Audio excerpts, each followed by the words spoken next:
ప్రతిరోజూ ఉదయం ఆ వ్యక్తి చేసే మొదటి పని మఠంలోని ప్రతి సన్యాసిని గదిని సందర్శించడం. సన్యాసినులు ఉదయాన్నే తమ తలుపుల వద్ద ఎంతో ఆతృతగా, కాస్త కంగారుగా అతని రాకకోసం వేచి చూసేవారు.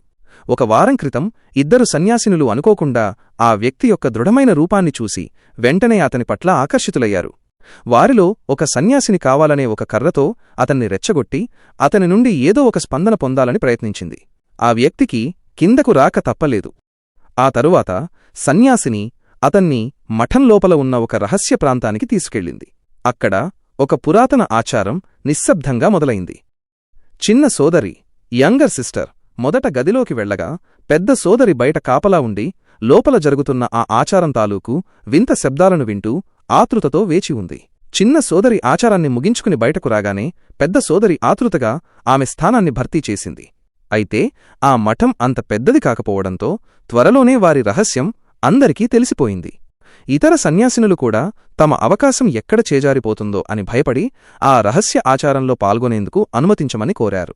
ఇక చేసేదేమీ లేక అందరూ సమానంగా పాల్గొనేలా అక్కడ ఒక కఠినమైన వంతులవారీ రొటేషన్ షెడ్యూల్ ఏర్పాటు చేయబడింది. ఆ తరువాత ఆ వ్యక్తి జీవితంలో అత్యంత బిజీ సమయం మొదలైంది.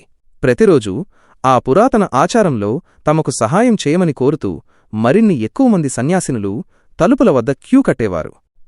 సమయం గడుస్తున్న కొద్దీ ఆ వ్యక్తి బాగా అలసిపోయాడు. చివరికి అతను ఆ ఒత్తిడిని భరించలేకపోయాడు. తనకు ఒంట్లో బాలేదని చెప్పడానికి మఠాధిపతి అబ్బస్ వద్దకు వెళ్లాడు. కాని ఆమె అతన్ని వదిలిపెట్టడానికి అస్సలు ఇష్టపడలేదు. అయినప్పటికీ అతిగా పనిచేయడం వల్ల కలిగిన నీరసంతో కొంతకాలం తర్వాత ఆ వ్యక్తి మఠాన్ని విడిచి వెళ్ళక తప్పలేదు. మీకు నచ్చినట్లయితే లైక్ చేయండి, షేర్ చేయండి మరియు మా ఛానల్ని సబ్స్క్రైబ్ చేసుకోండి.